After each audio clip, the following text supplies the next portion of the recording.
조간 브리핑.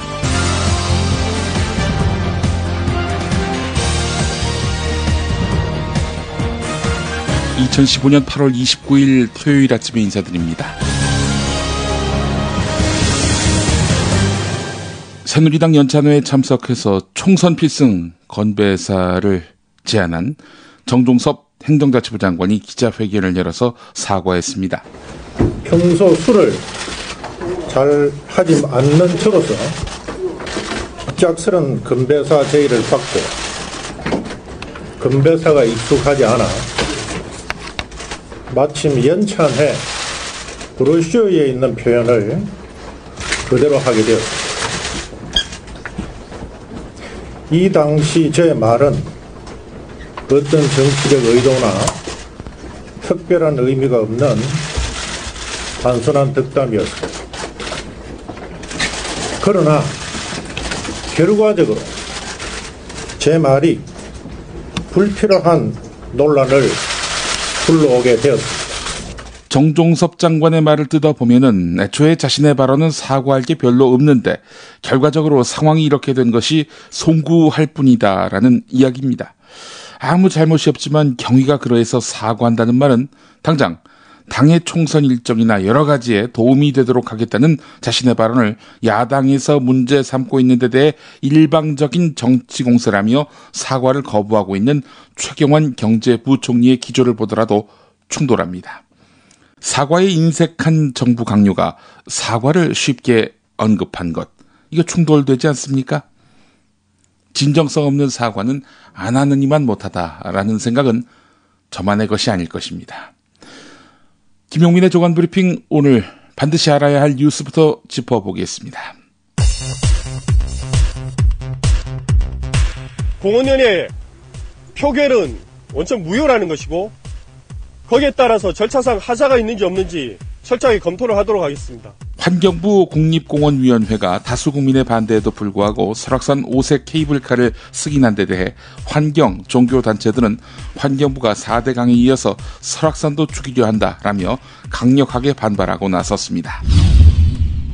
창의와 혁신, 도전 정신을 되살려서 대한민국 조선해양 플랜트 및 의료 자동화 산업의 요람으로 새로운 도약의 발판을 마련해야 합니다. 조선 3사가 2분기에만 4조 7,500억대 사상 최악의 손실을 기록했습니다. 문제는 조선 산업뿐 아니라 다른 산업 부문의 사정도 대동소이하다는 점입니다. 이런 상황이 계속되면 조선 해운 석유화학 업체들의 자금난이 가중될 것으로 보입니다. 국회법이나 국회 윤리강령 또는 행동규범에 나와 있는 품위 유지를 위반한 게 분명하다. 그래서 징계의 대상이 된다는 데에는 저희들이 만장일치로 의견을 통일했습니다.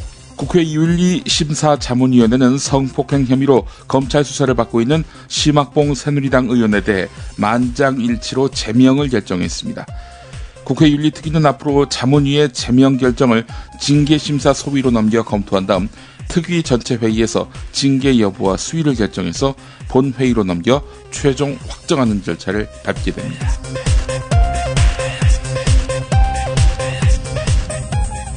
김용민의 조간 브리핑, 국민TV 회복을 바라는 조합원 모임, 컴백홈 대리운전, 빌라데미의 공동 제공입니다. 안녕하십니까. 미디어 협동조합 국민TV 노지민 PD입니다. 방송으로 매일 인사드렸던 조합원 여러분을 38일째 뵙지 못하고 있습니다. 그 시간 동안 국민TV의 이름에는 사퇴라는 단어가 붙기 시작했습니다. 혹자는 국민TV의 한계가 드러났다고 말합니다. 혹자는 국민TV의 회생이 불가능하다고 확신합니다. 대의원 여러분, 이러한 편견을 깨주십시오. 분열로 망하는 진보가 아닌 치유할 줄 아는 성숙한 조직이라는 것. 공정방송을 향한 국민적 열망이 한낱 바람이 아니라는 것을 증명해 주십시오. 국민TV의 미래에 새로운 숨을 불어넣어 주십시오. 오후 1시 마포구청 대강당에서 열리는 국민TV 대의원 임시총회. 국민TV의 새로운 도약을 함께해 주시기 바랍니다. 대리운전 상식 퀴즈. 첫 번째 문제 나갑니다. 서울 경기권에서 안 가는 곳 없이 무조건 갈 수 있는 대리운전은? 정답! 네, 하치의 왁싱님 정답은? 컴백홈 대리운전. 스마트폰으로 기사님 별점과 후기를 보고 부를 수 있는 대리운전은? 정답! 네, 하치의 왁싱님 컴백홈 대리운전. 정답입니다. 이제 모두 아시겠죠? 대리운전 생각날 땐 기억하세요. 컴백홈 대리운전. 제주도 귤밭 한가운데 별장을 통째로 빌려드립니다. 빌라 데미에. 방문 열면 보이는 한라산, 7분 거리의 협재 해수욕장, 마당 앞 바비큐 파티까지 반려동물도 행복합니다. 제주 한경면 저지 11길에 위치한 빌라 데미에. 가장 제주다운 제주의 집 빌라 데미에로 여러분을 초대합니다.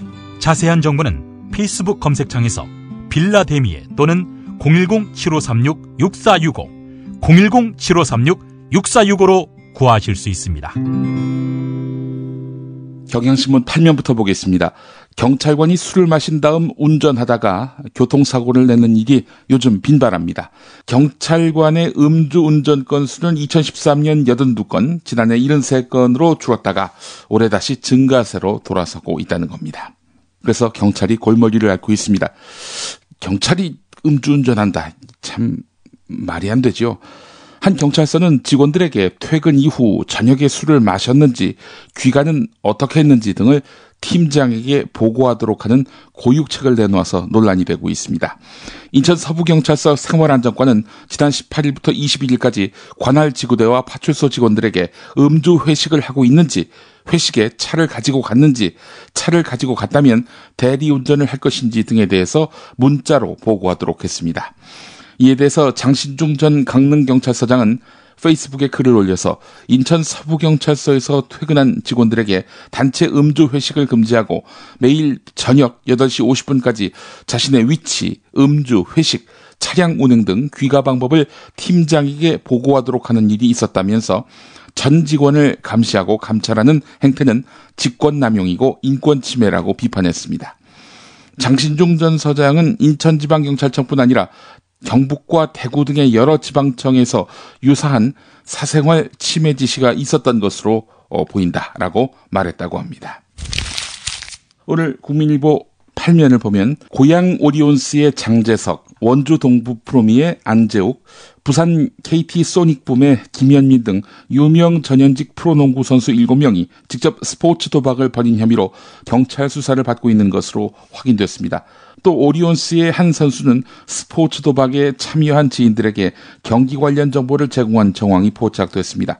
경찰은 다음 주 중에 수사를 마무리하고 대부분 기소 의견으로 사건을 검찰에 넘길 계획입니다.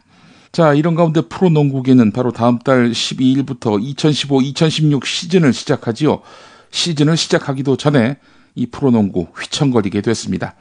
특히 장재석 선수와 앞서 소개했던 오리온스의 한 선수는 핵심 전력입니다. 익명의 이 선수는 지난해 공격 부문에서 기록적인 활약을 보였던 인물인데요. 장재석 선수는 2012년 프로농구 입문 당시에 드래프트 1순위였습니다. 2011년에는 중국 하계 유니버시아드 대회에서 국가대표로 출전하기도 했는데요. 올해 강력한 우승 후보로 거론되던 오리온스는 두 선수가 추문에 휘말리면서 팀 운영에 상당한 차질이 불가피해 보입니다. 프로농구연맹은 경찰이 수사 결과를 발표하는 대로 재정위원회를 열어서 해당 선수들에게 자격정지 등의 처분을 내릴 계획입니다. 주로 국내 뉴스에 몰입해온 조간브리핑, 오늘 해외 이슈로 지평을 넓혀보겠습니다. 친절한 기자들, 한겨레 토요판에 실리는 코너지요. 조일준 국제부 기자의 호환마마보다 난민이 더 무섭다고요? 이런 제목의 내용 소개를 해드리겠습니다. 유럽이 밀려드는 난민들로 골머리를 앓고 있다. 지중해에서 터키와 발칸반도에서 하루에도 수천 명의 난민이 무작정 온다. 대부분 시리아와 이라크, 아프리카 일부 국가 등 분쟁 지역 출신이다. 나고 자란 땅에서 모든 것을 잃고 마지막 삶의 희망을 붙잡는 심정일 것이다. 여기에다 동유럽의 일부 저소득 국가들에서 부유한 서유럽 국가로 일자리를 찾아오는 이주자도 꽤 많다. 유럽연합의 최신 집계를 보면 올해 상반기에만 지중해를 건너서 유럽에 건너온 난민이 무려 25만 명에 이른다. 그 과정에서 최소 2천여 명이 조난사고 등으로 목숨을 잃었다. 난민 유령선, 주검 싫은 난민선, 절망과 공포에 젖은 눈동자들, 삶과 죽음이 몰살에 뒤엉켜 소용돌이 친다. 그럼에도 불구하고 지중해 난민 유입은 최근 2년에서 3년 새 기하급수적으로 늘고 있다. 본물 터지듯 쏟아지는 난민 물결은 유럽연합 회원국들 사이에서도 큰 갈등 요인이 되고 있다. 왜 특정 국가만 난민 쓰나미를 맞아야 하느냐 하는 불만, 영내 국가들이 난민 수용을 분담하고 하루빨리 실효성 있는 정책을 실행해야 한다는 위기감 때문이다. 급기야 독일이 총대를 맸다. 5년째 내전 중인 시리아 난민을 모두 받아들이기로 한 것이다. 지난 24일 독일 정부는 모든 시리아 난민들을 어느 나라를 거쳐 유럽에 들어왔는지에 상관없이 독일에 머물 수 있다고 전격 발표했다. 자기 나라 안에 시리아 난민 추방령을 거두고 애초 유럽의 어느 국가에 첫 발을 들여왔는지 묻지 않기로 했다. 이런 결정은 1990년 제정된 이후 유럽연합 난민 정책의 근간이 되어온 더블린 조약을 무력화하는 획기적인 전환이다. 지금까지 더블린 조약을 내세워서 시리아 난민을 거부해온 다른 유럽 국가들에게 상당한 압박이 될 수밖에 없다. 실은 그것이 메르켈 총리가 기대한 효과일 것이다. 유럽연합은 더는 강 건너 불이 아니게 된 난민 문제 공동대응에 총력을 기울일 작정이다. 그러려면 회원국 사이의 협력이 더욱 중요하다. 국제사회는 냉정한 힘의 논리로 움직이며 어느 나라든 국익이 최우선이다. 그러나 인류 보편의 가치와 인도주의를 위해서 지혜를 나누고 힘을 보태온 것도 사실이다. 하나의 공동체를 지향하는 유럽연합이 난민 위기를 다뤄가는 방식은 단지 그 지역뿐 아니라 지구 공동체 차원에서도 중요한 이정표가 될 전망이다. 다른 나라 출신, 특히 우리나라보다도 소득 수준이 낮은 나라 출신의 국민이면 난민이건 혹은 이주 노동자건 무시하고 보는 우리 일부 국민들의 인식, 상당히 좀 부끄러워지는데요. 곱씹어볼 부분이 있어서 한겨레 조일준 기자의 칼럼 소개해드렸습니다. 한겨레 토요판 17면에 재미있는 기사가 있습니다. 뉴스 분석 왜 이란 코너명인데요. 오늘은 대북 확성기와 심리전을 소재로 삼았습니다. 대북 방송한다고 그게 효과가 있을까? 내가 이 마을에 나고 평생을 살았어. 50년 넘게 북한군이 해대는 방송을 들었지. 들을 때마다 저 새끼들 또 거짓말하는구나 생각했지. 똑같은 방송이니까 듣다 보면 귀가 무뎌져. 오히려 이런 민통선 마을이 반공주의는 더 강할걸? 북한들도 마찬가지겠지. 경기도 김포시 보구곤리에 사는 한 주민입니다. 이분 지난번 북한의 그 도발 위협이 있었을 때 대피소 생활을 시작했는데요. 그 와중에 한겨레 기자에게 밝힌 말입니다. 일각에서는 확성기의 위력에 북한이 굴복했다는 식의 단순한 분석을 제기하고 있는데 이거 경계해야 하는 목소리를 오늘 한겨레는 다루고 있습니다. 경남대 정치외교학과 김근식 교수는 군사분계선 일대에 근무하는 북한군에게 어느 정도 심리적 영향을 주는 것은 맞지만 이번 북한의 유감 발표는 확성기 전략이 승리한 것으로 연결짓는 것은 무리다. 북한은 지금 2개의 코리아 전략을 쓰고 있다. 정치적으로 안정되고 안보에 자신감을 갖기 시작했기 때문에 국가 간 관계를 정상화하려는 전략을 쓰고 있다. 대북 방송을 그들의 치부를 찌르기 때문에 피하려는 것이라기보다는 국가 간 관계 정상화에 걸림돌이 되기 때문에 이걸 치우려고 하는 뜻이다. 이렇게 분석했고요. 양무진 북한대학원 대학교 교수는 북한은 소니가 만든 인터뷰라는 영화에도 발끈했다. 그것은 북한 주민에게 영화가 영향을 줄 것이라고 우려했다기보다는 신적 존재인 최고 지도자를 모욕하는 것을 용납하지 않는 북한의 특수성 탓이다. 확성기 방송 재개에 발끈하는 것도 그런 맥락에서 봐야 한다. 이렇게 지적했습니다. 한편 2002년 귀순한 전 북한군 서부전선 대남제압방송국 제압조장인 주승현 씨. 지금 탈북해서 연세대학교 정치외교학과 통일학 박사학위를 취득한 인물인데요. 이 주승현 씨는 북한 병사들에게 대북 방송이 영향을 준다 이렇게 말을 했다고 하는데요. 전방에서 최진희의 사랑의 미로나 김광석의 이등병의 편지 같은 노래를 많이 들었다. 북한 사람들이 듣는 것과 비슷한 멜로디라 그런 노래를 듣고 있다 보면 아무래도 기분이 이상해진다. 최전방에 나온 몇 달은 대북 방송 내용이 거짓말이라고 생각했다. 하지만 2년쯤 되고 나면 방송 내용이 사실일 수 있겠구나 하는 생각이 어느 정도 든다. 다만 대북 확성기 방송을 듣고 북한군이 귀순해 온다는 주장은 과장됐다고 이렇게 또 밝혔네요. 나도 그렇지만은 내 주변 북한 이탈 주민 중에 확성기 방송을 듣고 남한으로 온 사람은 없다. 이렇게 잘라 말했다고 하는데요. 이번 남북 대치 국면에서 대북 방송 재개가 핵심은 아닌 것 같다. 북한은 박근혜 정권을 신뢰하지 않는 것 같은데 최근 박근혜 대통령이 흡수 통일론조의 발언을 하고 이어서 대북 방송까지 재개하니 북한에 대한 공작이 다각화됐을 때 문제가 될 수 있겠다고 판단하는 것 같다. 현재 북한 능력으로 대북 방송 정도는 무력화할 능력은 있다고 본다. 이렇게 말했다는 겁니다. 국방부는 북한의 유감 발표 이후 확성기 방송은 중단했지만 확성기 자체를 철거하지는 않았습니다. 지난 시간에 제가 철거했다라고 말했던 모양이죠. 이것 때문에 철거한 것이다. 방송을 중단한 것이다. 이걸 놓고 부부싸움이 벌어졌다고 어떤 분이 글을 보내오셨는데 철거한 것은 아니었습니다. 정정하겠습니다. 국방부 관계자는 이번 합의문에 명시된 비정상적인 상황이 다시 발생한다면은 확성기 방송을 다시 재개하겠다. 이런 뜻을 밝힌 바 있죠. 경향신문 2면 보겠습니다. 미국 노동관계위원회가 가맹점이나 하청기업 등에 간접 고용된 노동자들도 본사를 상대로 단체 교섭을 벌일 수 있다. 이렇게 결정했습니다. 1980년대 로널드 레이건 대통령 이후 가속화된 신자유주의적 노동정책에 따라서 계속 후퇴해온 노동권을 되돌린 결정으로 평가됩니다. 본사가 하청기업에 간접 고용된 노동자들을 직접 채용이나 해고를 하지 않더라도 노동권 위반에 책임이 있다. 이렇게 판단을 한 것입니다. 공동사용자지요. 원청업체, 하청업체 사용자들 말입니다. 노동자가 어느 회사에 소속되어 있는지 그게 중요하지 않습니다. 원청업체로부터 업무 지시를 받고 있으면 당연히 원청업체도 공동사용자 아니겠습니까?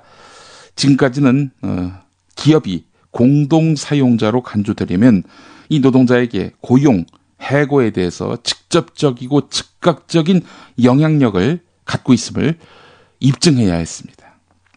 자, 하지만 많은 기업들은 간접 고용 노동자들이 노조를 구성하려고 하면 이들을 직접 해고하는 대신에 하청업체 사업장 자체를 폐쇄하는 등의 방식을 동원해서 실질적으로 통제하고 있습니다. 미국도 천민자본주의 국가로 비판받지요. 그래도 양반이네요. 대한민국에서는 사용자가 누군지 지목할 수가 없습니다. 도리어 사용자가 노동자를 지목하지요. 너는 프리랜서다. 비정규직이기 때문에 노동자가 아니다. 노동조합에 가입할 수 없다. 그럼에도 불구하고 이 자가 노동조합에 가입돼 있다면 그 노동조합은 노조가 아니다. 이렇게 규정합니다. 이런 악덕 사용자가 척결돼야 노동정의가 바로 설 것입니다. 경향신문 12면 보겠습니다. 비정년 트랙 교수를 다룬 기사입니다. 전임이지만 1년 또는 2년마다 재계약하고 급여와 승진에 있어서 정규직 교수와 차별받는 계약직 교수가 늘고 있습니다. 바로 이분들이 비정년 트랙 전임 교수입니다. 정년을 보장받거나 승진 심사를 받을 때 고용이 보장되는 정년 트랙 교수와 구분해서 쓰는 용어입니다. 이를테면 1년 또는 2년 뒤에 이 사람 마음에 안 든다 싶으면 교수님 굿바이 안녕히 돌아가세요 이런다는 겁니다. 가장 흔한 형태가 바로 강의 전담 교수인데요. 강의는 거의 하지 않고 연구를 전담하는 연구 중점 교수, 연구비 수주 등 산학협력 업무를 담당하는 산학협력 교수, 또 외국인 교수 대부분이 비정년 트랙이라는 겁니다.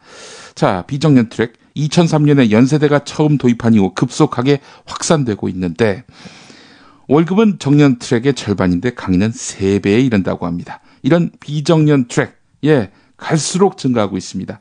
2015년 현재 20%대를 기록하고 있습니다. 전문가들은 비정년 트랙 전임 교수가 확대되는 현상을 우려하고 있습니다. 비정규직 교수가 늘어날수록 신분 불안과 갈등이 커질 뿐 아니라 궁극적으로 고등교육의 질 저하가 불가피하기 때문입니다. 시간 강사보다는 형편이 낫다고 해도 비정년 트랙 교수 역시 교원의 정당한 처우 등에서 사각지대에 놓여 있고 이는 곧 고급 인력 이탈과 대학 교육의 퀄리티 추락을 낳을 것이다. 이런 이야기입니다. 실제로 그렇습니다. 사실 비정년 트랙 교수 1년, 2년 뒤에 언제든 해고될 수 있다면 아니 바른 소리 할 수 있겠습니까? 올곧은 가르침 할 수 있겠습니까? 인기에 영합하거나 학교에 잘 보이는, 학교 눈밖에 나지 않는 비굴한 행보를 할 수밖에 없다는 겁니다. 비정년 트랙, 이 신자유주의의 소산이라고 전 보거든요. 예. 경향신문 13면을 보면은 우수 인재 영입, 인생의 많은 것을 포기해야 한다고 해서 N포 세대로 불리는 20, 30대. 사회생활의 첫 관문인 일자리 마련부터 좌절을 겪기 일쑤지만 더 심각한 것은 사회에 발을 들였다 한들 팍팍한 현실에서 내 집 마련의 꿈을 잃는 것입니다. 오래전부터 제기되어 온 문제인데 오늘 한국일보가 1, 2, 3면에서 상세히 다루고 있습니다. 월세나 전세에서 시작해서 조그만 집을 얻고 그렇게 해서 갈아타기로 부를 늘려갔던 이전 세대에 비해서 N포 세대 앞에 놓인 주거 사다리가 턱없이 높아졌기 때문입니다. 저성장 구조에 임금은 정체 상태인 반면 천정부지로 치솟는 전세값과 월세 전환 추세로 주거 비용이 커지는 바람에 맞벌이라 하더라도 자산 축적의 기회를 갖기 힘들다는 이야기입니다. 소비 지출 가운데 주거비가 3분의 1이다. 이게 참 기가 막히죠. 따라서 마이홈 장만은 신기루일 뿐이라는 겁니다. 그래서 부모 집에서 끈모를 더보살이를 하는 그런 경우도 많은데 말이죠. 이 한두 사람의 문제가 아니라 이게 어느 한 세대의 적폐라면은 국가, 공공이 나서야죠. 국가와 공공은 여기에 관심을 갖고 있는지 모르겠습니다. 오늘 조선일보 오면에도 관련 기사가 있습니다만은 영수증 없이 쓸 수 있는 특수활동비, 이 논란에 국회가 또 스톱됐다 이런 이야기입니다. 야당이 특수활동비 문제 해결하지 않으면은 예산 결산 이거 일정 합의해 줄 수 없다 이렇게 지금 나오고 있는 거 아니겠습니까? 이에 대해서 여당은 왜 이 시점에 갑자기 이러느냐, 한명숙 유주에 대한 화풀이냐, 뭐 이런 식의 말도 안 되는 이야기를 하고 있는데 말이죠. 자, 2015년에 특수활동비, 그러니까 영수증 없이 마음대로 쓸 수 있는, 관리 감독이 안 되는 그런 비용 지출 가장 많이 쓴 기관을 보니까 국정원 4,782억, 그리고 국방부 1,793억, 경찰청 1,263억 이렇게 되어 있습니다. 국정원, 국방부, 경찰청 이 세 군데 특수활동비를 압도적으로 많이 쓰고 있는데 말이죠. 이 세 개 기관, 지난 대선 때 박근혜 대통령 만들기에 앞장섰던 기관 아닙니까? 이 자들이 그 영수증 없는 특수활동비를 멋대로 쓸 수 있다. 이 야당이 문제 제기할 만하지요. 뉴스의 재구성 듣고 오겠습니다.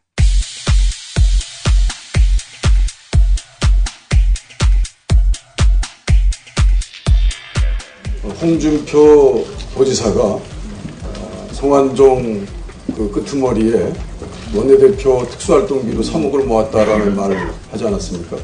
그것을 기점으로 정부에서 하고 있는 빈 공돈 약 9천억의 특수활동비를 이제는 합리화시켜야 된다고 생각합니다. 8월 임시국회 마지막 본회의가 오늘로 예정됐지만 특수활동비를 둘러싼 여야 힘겨루기 끝에 무산됐습니다. 쟁점은 매년 예산 가운데 8,800억 원 상당이 책정된 특수활동비 문제입니다. 새정치연합 이종걸 원내대표는 8천억 원이 넘는 특수활동비를 투명화해야 하는데도 여당이 논의 시작조차 거부한다며 본회의와 특수활동비 제도 개선을 위한 소위원회 구성 문제를 연계했습니다. 반면 새누리당 조원진 원내수석 부대표는 한명숙 판결 관련해서 이 특수활동비를 통해서 화풀이를 하는 것은 맞지 않습니다. 특수활동비의 특수성 때문에 앞에 특수라는 글자가 들어가 있지 않습니까? 야당에서는 각 상임위에서 충분히 지금 다루고 있는 이것을 예결위에다가 올려서 특수활동비 문제를 하는 것은 좀 맞지 않다고 보고 있습니다. 국회 예산결산특별위원회 새누리당 간사인 김성태 의원도 이 특수활동비 개념은 기밀 유지가 요구되는 정보, 사건 수사, 기타 이에 준하는 국정 수행 활동에 직접 소요되는 경비를 말하고 있습니다. 이런 법적인 근거는 국회법, 국가정보원법, 예산회계 특례법, 공공기관 정보공개법, 그리고 감사원 특수활동비 계산 증명 지침에서도 사용처가 밝혀지는 경비 목적 달성에 현저히 지장을 받을 우려가 있는 경우에 한해서 집행 내용 확인서를 생략한다고 이렇게 되었습니다. 이렇게 법적 근거가 되어 있음에도 불구하고 야당은 매년 반복되는 그런 정치 공세로서 특수활동비 이젠 투명하게 하라는 야당의 요구는 정치 공세라는 말씀. 야당이 거의 매년 이 문제를 들고 나온 건 사실. 2013년 이렇게 국정원 예산을 놓고 문제가 되는 이유는 예산의 실제 규모는 물론이고 사용처도 공개되지 않아서 국정원이 마음대로 써도 제대로 살펴볼 수 없게 돼 있기 때문이라는 지적입니다. 게다가 국방부나 경찰청 등 각 부처에 특수활동비 명목으로 수천억 원을 몰래 편성해 놓은 것으로 전해졌습니다. 이를 다 합치면 국정원의 예산이 1조 원이 넘는다는 분석이 나옵니다. 새정치민주연합의 전신인 민주당 문병호 의원.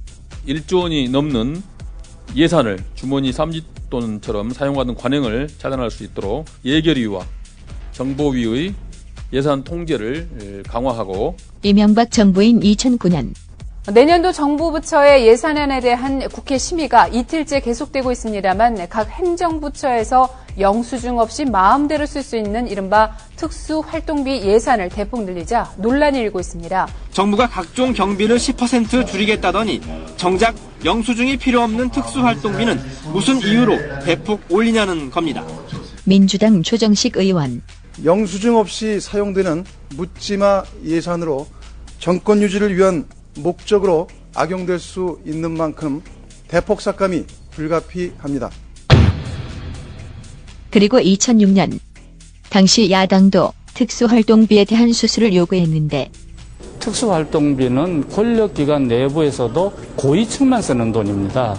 그래서 그 돈이 과연 공무를 수행하는 것과 관계가 있는 돈이냐 하는 데 대한 의혹이 많은 거거든요. 어랏, 이분은 누구시더라? 국민 행복 시대를 열어갈 박근혜 정부의 출범을 진심으로 축하드립니다. 당시 야당인 한나라당 소속의 이한구 의원이었네요.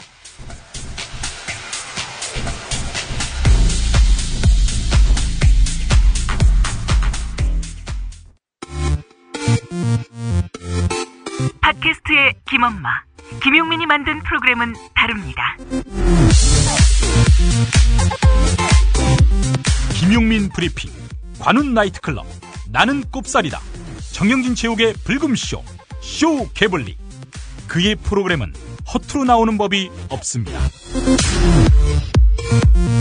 김용민 팟캐스트 광고 요청 홈페이지는 yongminc.kr, 용민c.kr. 전자우편은 김용민 PD @gmail.com입니다. 광고비의 가치를 아는 팟캐스트, 김용민 팟캐스트에 광고하세요. 용민c.kr. 좋은 방송으로 보답하겠습니다. 김용민이 전해드리는 조간 브리핑. 이른 아침 조간신문 핵심 기사를 훑어보는 시간, 김용민의 조간 브리핑. 월요일부터 토요일까지 매일 오전 7시대에 업데이트됩니다. 뉴스뿐 아니라 그 안에 숨은 맥락도 짚어드립니다. 네, 설악산 케이블카 승인 관련한 기사 살펴보겠습니다. 오늘 조선일보 사설을 한번 보겠습니다. 이 부분을 읽다가 제가 아주 실소를 금치 못했습니다. 생태 경관의 훼손을 최소화하려다 보니 동해바다와 공룡능선, 천불동 계곡 등의 핵심 경관을 거의 감상할 수 없는 오색에서 끝청 하단의 구간으로 케이블카가 낙착된 점은 아쉬운 부분이다. 어차피 설치하는 것이라면은 설악산 일대 최고 경관을 조망할 수 있는 위치에 했어야 외국인 관광객들도 감탄하는 명품 케이블카로 키울 수 있었을 것이다. 케이블카를 타고 올라가 1시간 동안 산책만 하다 내려와야 하는 상황에서 얼마나 많은 이용객이 찾아줄지 문제다. 조선일보의 관점은 이러합니다. 환경 걱정 아주 없진 않았습니다만은, 코스가 마음에 안 든다는 사설 일부분이었습니다. 한겨레로 가보겠습니다. 강원도와 양양군이 케이블카를 놓겠다는 오색약수터 인근은 천연기념물이자 멸종위기 야생동물 1급으로 지정된 산양의 서식지다. 아고산 식생이 자생한다는 점에서도 보존 필요성이 매우 큰 곳이다. 유네스코의 생물권 보전지역이며 산림유전자원 보호지역이고 천연보호구역이며 백두대간 보호지역에 들어가는 국립공원 구역이다. 국립공원위원회는 2012년 6월과 2013년 9월 심의 때 바로 이런 점을 고려해서 지극히 당연한 결정, 그러니까 부결을 했다는 거죠. 자, 그런데 지난해 10월 박근혜 대통령이 케이블카 추진을 지시하면서 억지 주장들이 동원되기 시작했는데 환경정책평가연구원은 오색지역 방문자와 케이블카 탑승자 수를 크게 부풀려서 경제성을 과장했고 양양군은 그곳에서 산양 등의 배설물이 발견됐을 뿐 서식지가 아니라고 궤변을 늘어놓았다는 겁니다. 아니, 배설물이 발견됐으면 거기 산다는 얘기인데 배설물은 발견됐지만 서식은 안 했다. 이런 주장을 펼쳤다는 거죠. 예. 강풍으로 케이블카가 탈선할 위험성을 전문가가 제기했음에도 불구하고 양양군은 노선에서 꽤 떨어진 지역에 기상관측 자료를 들이대면서 안전성을 강변했다는 겁니다. 이쯤 되면은 국립공원위원회의 심의 단계에서 새로 제시된 자료의 비합리성을 지적하고 기왕의 판단을 바꿀 이유가 없음을 확인하는 것이 마땅했지만은 이번에 허가를 했다는 겁니다. 설악산 케이블카 승인은 전국의 국립공원을 국립유원지로 만들도록 빗장을 푸는 효과를 가져올 것으로 전망되는데요. 이번 결정을 보고 다른 지방자치단체들도 비슷한 산지개발 사업을 앞다퉈서 추진할 것으로 예상됩니다. 그렇지 않아도 정부는 산 정상에 관광호텔과 식당까지 짓도록 규제 완화를 진행하고 있는데 이러다가 전국의 명산이 모두 유원지로 탈바꿈하지 않을까 이렇게 염려가 된다고 오늘 한겨레가 사설에서 짚었습니다. 한겨레 사면 가보면요, 서울 한강의 신곡 수중보를 철거하면 어떻게 될까? 이렇게 시작하는 기사가 있습니다. 그러면서 한겨레 지면에는 1956년 서울 한강 인도교 부근의 백사장 모습을 사진에 담았는데, 한강 백사장이 넓어진다는 겁니다. 한강 수위가 낮아지고 물길이 좁아져서 새로 생겨날 백사장 면적이 162만 제곱미터라는 겁니다. 1960년대처럼 수영을 할 정도로 수질이 좋아질지는 조사가 필요하겠지만 겨울에 얼음판이 두꺼워져서 썰매놀이가 가능하다. 이런 분석, 전망도 가능합니다. 이거 역시 기후변화의 영향이 변수일 것 같은데요. 온난화가 가중된다고 하니까 말입니다. 하여간 환경에 도움이 된다. 이런 평가입니다.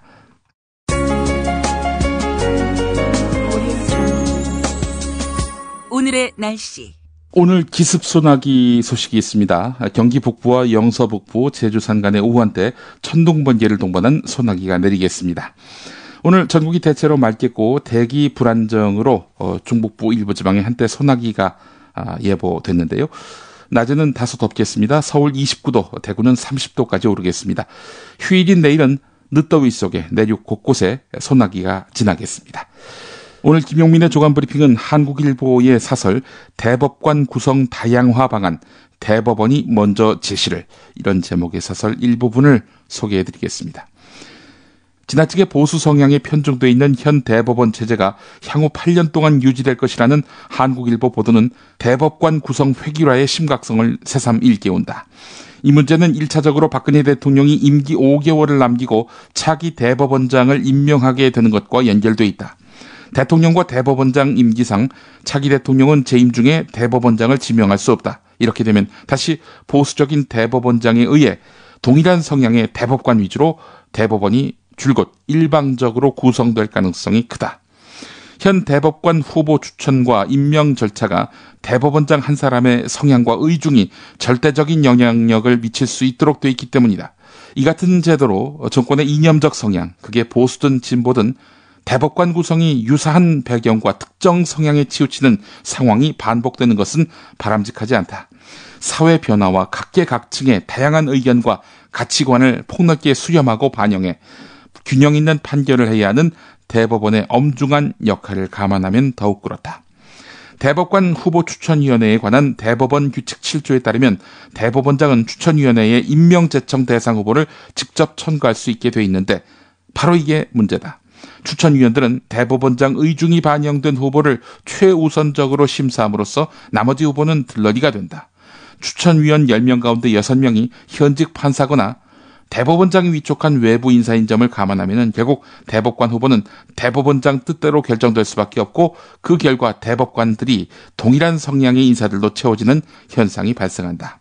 헌법이 부여한 대법관 임명 제청권을 가진 대법원장이 후보 추천, 토론, 결정 단계에 강력하고도 실질적인 영향력을 발휘하는 구조가 허물어지지 않는 한 대법관 구성의 다양화는 실현되기 어렵다. 네, 대법원이 우리 사회 정의의 마지막 보루 아니겠습니까?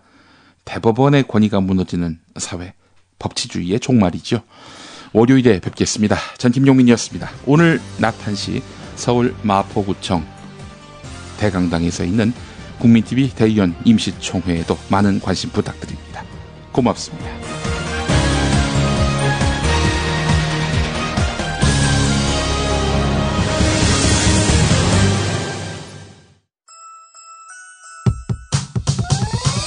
이번 방송 괜찮았나요? 작별의 여운 이렇게 표시해주세요. 다운로드하기, 댓글 달기, 구독하기, 별점 주기. 더 좋은 방송 만들어달라는 약속 이렇게 응원해주세요. 다운로드하기, 댓글 달기, 구독하기, 별점 주기. 기억하셨죠? 다운로드하기, 댓글 달기, 구독하기, 별점 주기.